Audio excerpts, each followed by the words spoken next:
Bukan, Dan boleh saya jawab nggak? Boleh saya jawab nggak? Baik, baik, baik. Silakan gimana Bang Fahri itu langsung. Saya selesaikan dulu. tidak ada dalam kabinet. Selesaikan Saya dulu. tidak ada dalam legislatif. Partai saya partai baru, tidak ada di dalam kekuasaan, tidak dimanapun. Jadi Nah, tidak kita bisa dipaksa selesaikan untuk dulu, mengambil Mas. sikap berada di dalam Baik. pemerintahan atau di luar pemerintahan. Memang Sebab pasti partainya ya. belum ada. Baik. Iya. Bagaimana caranya Bang berada Fahri, dalam sudah pemerintahan? ya, Bang Fahri sementara soal Anda tadi belum soal tadi berada? sudah Anda.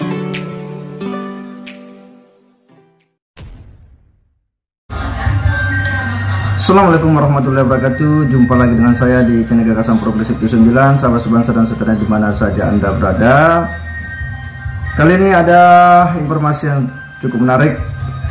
Ini ribut-ribut para pendukung calon presiden, yakni Bapak Fahri Hamzah, salah satu pendukung dari calon presiden Prabowo Subianto dan Gibran. Dimana dalam salah satu tweetnya ini yang kemudian membuat respons yang secara tidak langsung dari Pak Anies Baswedan, yang kemudian membuat riuh situasi dinamika politik kita di jagat media sosial. Ketika Pak Fahri Hamzah kemudian men-tweet bahwa baru mendengar kabar baik akan demokrasi kita, di mana pasangan nomor urut 1 bakal mengumumkan akan keluar dari, bahwa partai pendukungnya akan keluar dari kabinet, katanya dalam rangka memantapkan oposisi di pemilu. Lanjut Fahri Hamzah, ini katanya patut dipertanyakan terhadap yang bersangkutan. Di tempat yang berbeda, kemudian ada sebuah pernyataan dari Pak Anies Baswedan yang ini memberikan sebuah statement yang betul-betul sangat menggelitik ketika dia mengatakan bahwa banyak orang yang kemudian tidak tahan dalam beroposisi.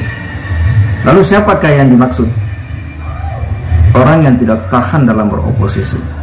Sementara dalam berbagai riwayat bahwa Pak Anies Baswedan ini kan punya rekam jejak yang cukup fenomenal pernah menjadi konvensi di Partai Demokrat pada saat itu, lalu kemudian pernah menjadi, di sisi lain pernah menjadi jubir Presiden Jokowi, lalu kemudian menjadi menteri di era Pak Jokowi, lalu kemudian berhenti jadi menteri, menjadi calon gubernur yang justru diusung oleh Partai Gerindra yang merupakan rivalitas daripada Pak Jokowi pada waktu itu.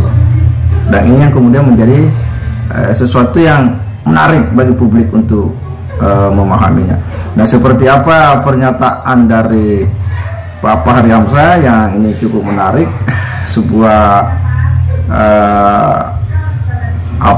edukasi yang bagi publik tentu menantikan pandangan-pandangan, dan sekaligus ini akan menjadi penilaian tersendiri bagi publik Indonesia dalam menilai para calon presiden maupun para tim ses yang sama-sama hendak menyajikan sebuah suguhan yang menarik bagi pemilihan rakyat Indonesia. Seperti apa, kita simak videonya. Bang Fahri, itu tweet yang disampaikan Anda, informasinya dari mana? Valid tidak? Itu betul akan mundur? Ya, jadi saya bertengkar sejak selesai perdebatan itu dengan banyak teman di banyak grup WhatsApp dan lain-lain. Itu tentang apa yang diulas oleh Kompas tadi. Saya terima kasih ulasannya. Itu tentang oposisi.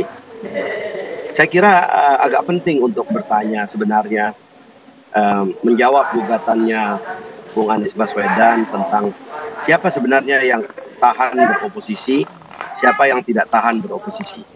Nah, perdebatan itu yang kemudian mengantarkan kepada informasi yang saya dengar bahwa cukup tertekan juga sang capres ini karena menggugat seseorang yang hidupnya itu sangat banyak dalam posisi oposisi.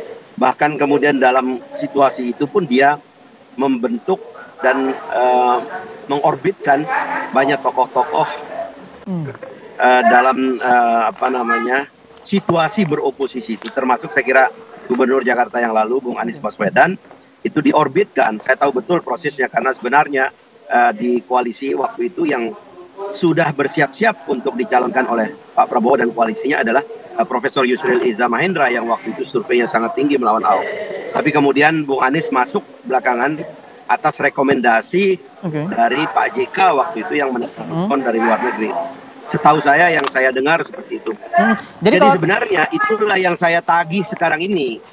Kalau ada keseriusan menjadi oposisi, mari betul-betul kita tegakkan etika bahwa kalau Anda memang menggugat Pak Prabowo seolah-olah rekonsiliasi 2019 sebagai sebuah gagasan yang luar biasa, yang ideal itu sebagai tindakan tidak tahan oposisi, maka sekarang buktikanlah dengan diri Anda sendiri yang tidak pernah punya record yang baik dalam oposisi untuk sekarang mengambil sikap oposisi dengan cara mengajak partai-partainya dan mendengar ini semua. Kita senang kalau memang itu akan dilakukan gitu loh. Saya kira itu idenya. Saya tangkap ini jadi sindiran ya Bang Fahri. Ini jadi sindiran karena kubu pendukungnya Anies masih ada 2 partai yang berada di pemerintahan. Tidak konsisten soal oposisi perubahan itu Bang Fahri. Karena pendukung beliau dalam perdebatan dengan saya menyerah dan mengatakan, saya dengar juga akan ada tindakan untuk mengundurkan diri dari kabinet pemerintah. Itu dari 2 partai itu? Alhamdulillah kalau dari PKB dan Nasdem sekarang. Ya saya dalam grup diskusi lah, kan saya punya banyak grup kan. Kalau kita diskusi itu kadang sampai pagi kita diskusi di grup WA itu. Saya mendengar kabar itu ya alhamdulillah, mudah-mudahan bener gitu loh. Supaya konsep menuduh orang lain tidak siap beroposisi itu jangan backfire kembali kepada dirinya sendiri dari satu fakta bahwa kaki tempat dia berdiri itu sepenuhnya masih ada di dalam pemerintahan. Kan itu masalahnya. Plus tradisi-tradisi berjuang yang hampir tidak pernah menjadi oposan gitu loh. Kita tanya langsung ke Pak Bes ya, Bang Fahri. Pak Bes, betul ada rencana dari Nasdem dan juga PKB mundur pemerintahan dan tadi ditantang soal konsistensinya ketika perubahan oposisi mundur. Pak Bes. Nih, saya mau tanya dulu. Bung Fahri yang dulu pernah menyatakan Pak Jokowi sinting di tahun 2015, ini sekarang jadi jubir istana atau apa gitu? Kan dulu pernah mengatakan Pak Jokowi itu sinting gitu. Diksi itu mungkin tidak perlu diulangi lagi.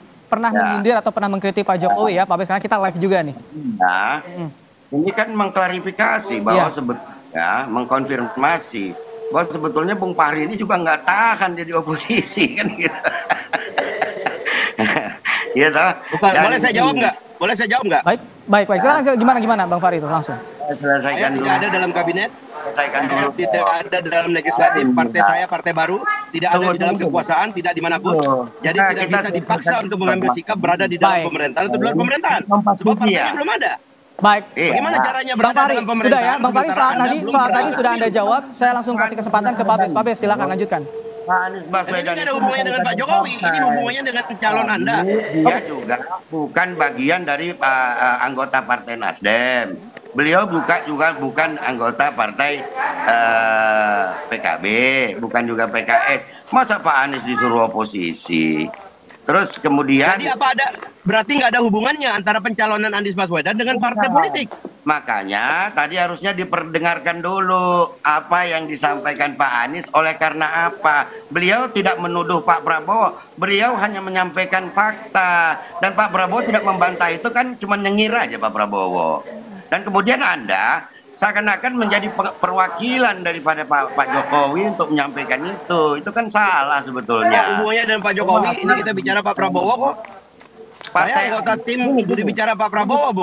Bung Fahri begini, jangan partai Anda diklaim sebagai partai gurem, kemudian Anda coba mengubek-ubek cara sampai nggak ketemu, akhirnya menyampaikan partai baru tidak ada istilah partai gurem, Bung. Agar tidak semakin melebar, menyerang pribadi, biar mendapat langsung objeknya. Pak Bes, siapa yang akan menjadi partai 2024, siapa yang tidak?